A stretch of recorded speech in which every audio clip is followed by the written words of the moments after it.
Hi guys, I figured I would go ahead and record another video because it's been about a week since I recorded the last one, and I realized in all of the craziness of packing that I leave on Tuesday morning, which means I really seriously only have today, tomorrow, and Monday to get everything ready.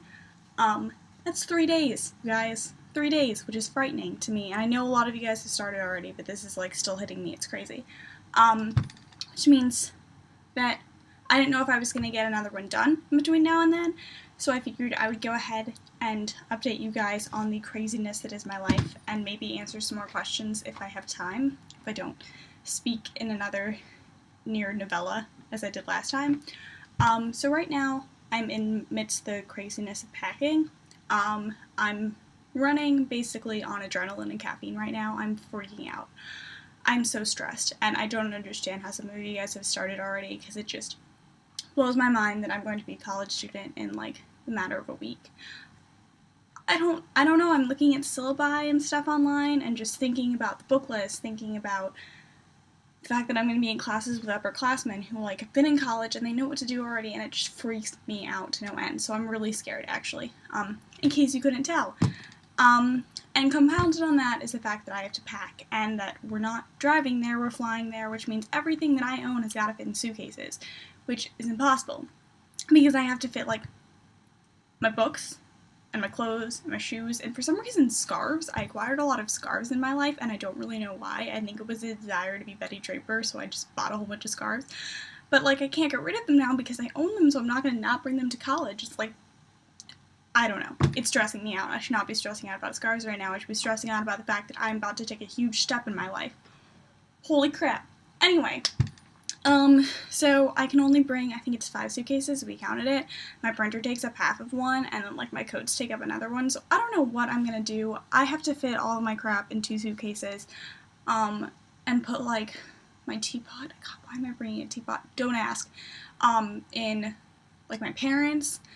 So I'm hitting that harsh realization, and it's like one of those frightening, disillusioning, existential moments in life, when you realize that your entire life fits into, well, kind of overflows from 2 suitcases, and it's kind of weird to think about the fact that, like, that's your entire life, that you can just pack it up and move, and it freaks me out a little bit. I don't know, it's a weird feeling. So I'm in the middle of packing, and it's kind of saddening. I didn't mean for this to get so depressing.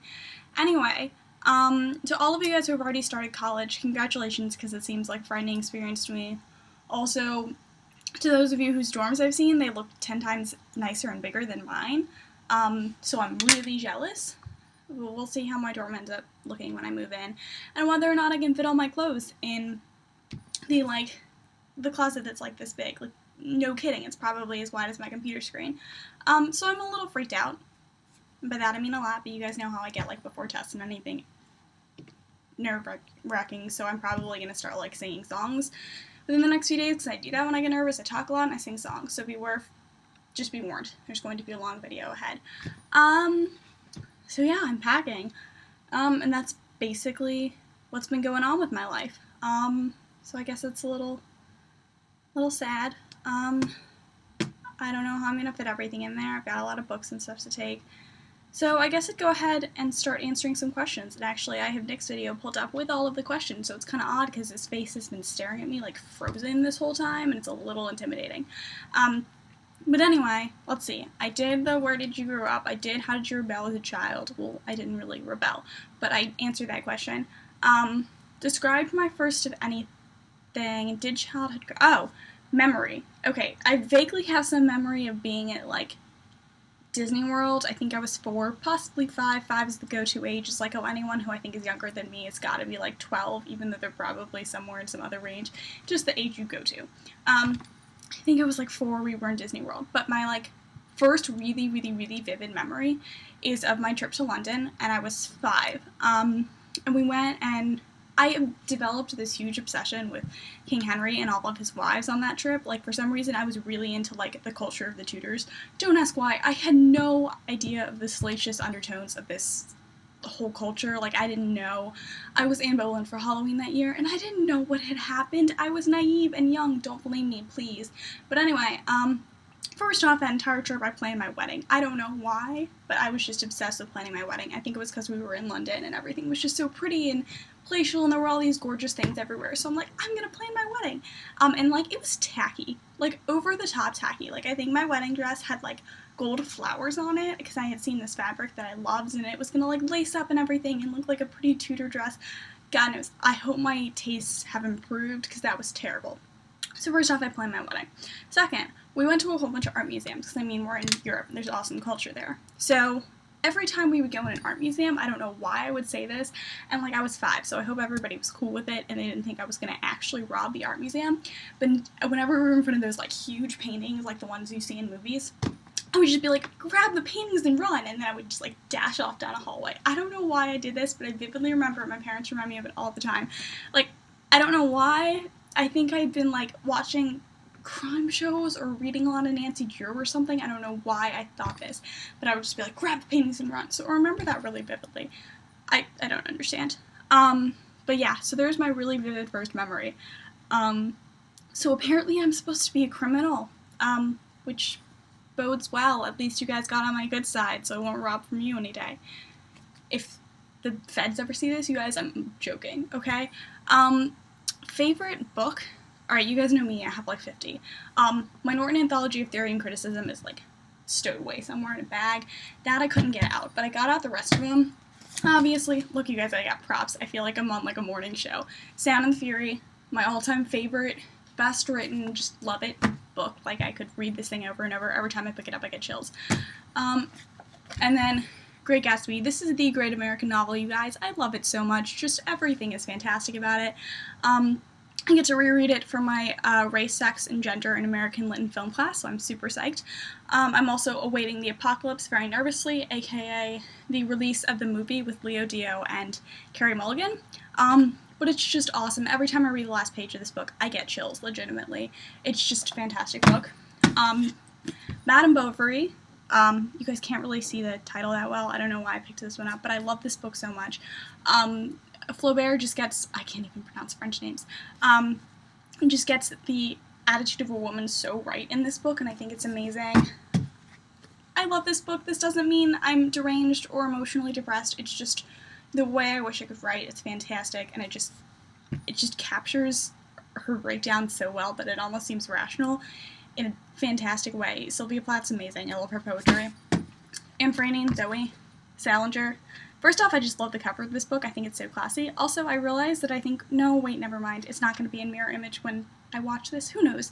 I don't really use photo booth that much. Anyway, Franny, this girl, Franny Glass, who is, for all you guys AP 11ers, yes, related to the Glass family we read about in 9 Stories. She is like my literary twin, legit, no joking. She's fantastic. There are more that I've left out. There's some Vonnegut that could go in there. Anyway, just wanted to fill you guys in on that, since a lot of you guys have done that already. What else? Class, you guys know that. Always gonna be English class. Food, I love bubble tea. Like, no joke, I love bubble tea and Greek yogurt. I have an obsession with Greek yogurt. This is kind of a new obsession. Well, I guess I just eat it every summer when we're not in Kuwait.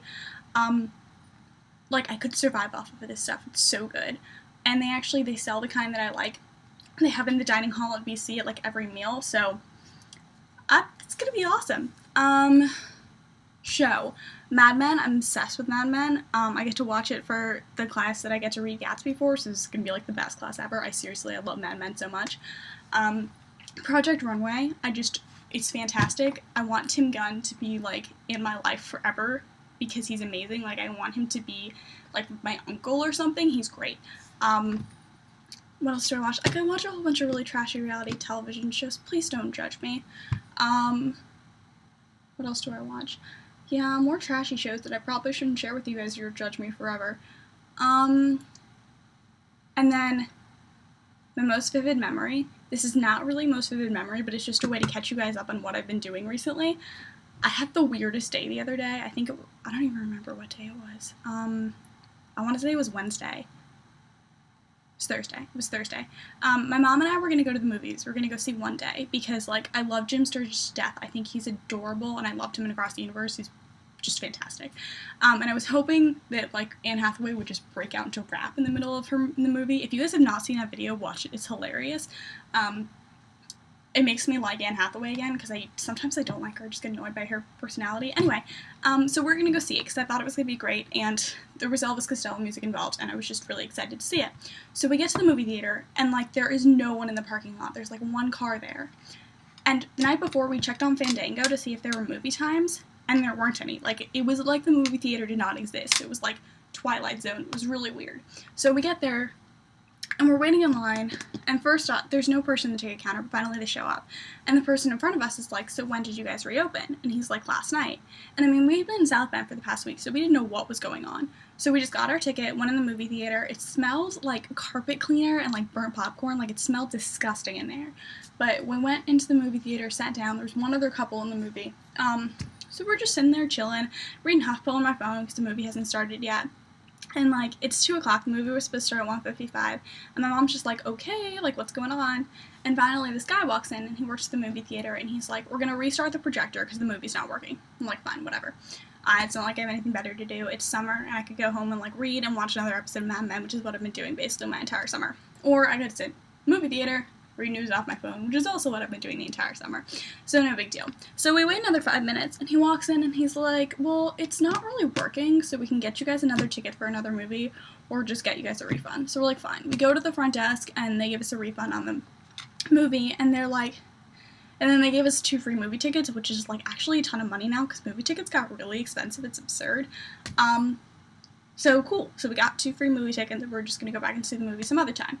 And then the people in front of us were like, well, do you think it has something to do with what happened? We're like, what happened? Like, what happened? Like, is the world in on something we're not in on? And they were like, yeah, I guess it's just taking a while for the projectors to recover. We're like, recover from what? Like, what is going on? We didn't ask, because I don't know, that just would have been weird. So anyway, we got our movie tickets, and my mom's like, okay, well, let's go to Starbucks instead, because it's not like we have anything else to do for the next 2 hours. So I went, and I was like, grande mocha light frappuccino, because I really wanted coffee, and they were like, fine, okay, and then so they gave it to me, and they gave me a venti, and I was like, I have hacked life, like, what's going on? I get big Starbucks, something weird is going on with the movie theater. Like, I just felt like I was, like, not, like, life was being weird and kind of the world was starting to fall apart. It was an odd day. And so we didn't know what was going on with the movie theater. Finally, we got home, my mom Googled. Turns out there had been a fire at the movie theater, which suddenly removed all of the mystery from the day. I no longer felt like I had, like, discovered the secret to life or anything, so it was kind of depressing. But it was a really vivid, strange day, which is why I've recounted this story to you guys. Anyway, I'm reaching the 13-minute mark, so if I don't see you guys before I go to Boston, well, bye. Good luck to everybody else who's starting college, and congratulations if you've already moved in, and we can get through this. I know we can. It's kind of intimidating right now, so hopefully I become a little bit less stressed after I sign off this video and start packing some more. But I feel like as soon as I watch this video, I'm going to realize how stressed out I am, and it's going to compound, and I'm going to start crying, and that's going to be bad. Anyway, I miss you guys so much, like, I really do, and I want to see all of you guys again soon, and now I get to see all the kids in Boston soon, so I'm super psyched about that, but I miss you guys, and I hope everyone's doing well, so bye.